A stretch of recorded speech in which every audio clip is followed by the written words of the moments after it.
Why did Ukraine betray itself? How Ukraine dragged itself into war? Ukraine and Russia, both Slavic nations, share a lot in common. Language, religion, and culture are over 80% similar. But since 2014, Ukraine took a sharp turn. A pro-Russian government was overthrown and the country began a push to distance itself from Russia. Steps like banning Russian language education and removing statues of Russian poet Pushkin fueled a de-Russification movement. This created a deep divide, splitting apart shared history and cultural ties. Everybody knows unity is strength, but Ukraine turned away from it. During World War II, Ukrainians and Russians fought together, with millions giving their lives for victory. The Soviet Red Army's Ukrainian fronts were key in capturing Berlin. Yet, in just a few decades, Ukraine seems to have forgotten this shared past. As Lenin once said, to forget history is to betray it. Well, clear it. Ukraine fell into a trap.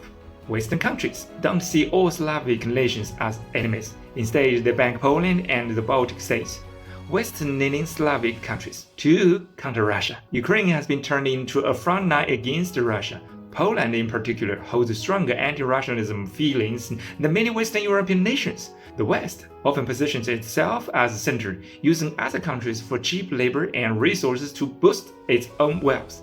The Soviet Union once stood strong, independent of the West, but after its collapse, Russia became a weakened state, supplying energy to the West, a humiliating fall for Russia itself.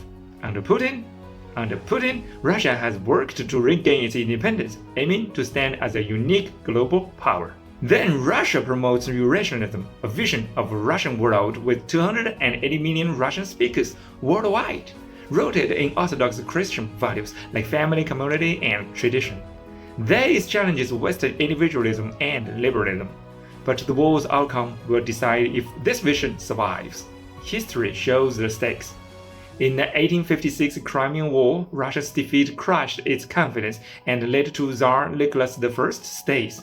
Today, Putin knows the loss in Ukraine would be devastating, leaving him no room for retreat.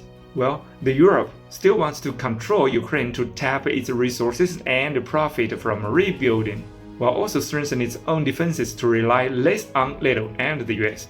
Putin sees through this and takes a hard stance. Even talking of a 100-year war, the Russian-Ukraine conflict serves many interests, making it unlikely to end soon. What do you think about this part? The 27 EU countries have a combined GDP of over $18 trillion, nearly matching China's and 10 times Russia's. In 2024, Europe's military spending hit $400 billion, while Russia's was less than a third of that. France is handing out survival guides to their citizens. Germany approved a €500 billion military fund, and the EU plans to spend €800 billion on rearming. You see, Europe's war machine is quietly gearing up. Both world wars started in Europe, raising fears of a third. Europe's military power is greater than many realize. While Russia faces economic and military challenges, the Ukraine conflict isn't just about geopolitics. It's a clash between Slavic culture and the Western world. And the US rarely misses their chance to join a war for benefits. Follow me and leave your thoughts in the comments.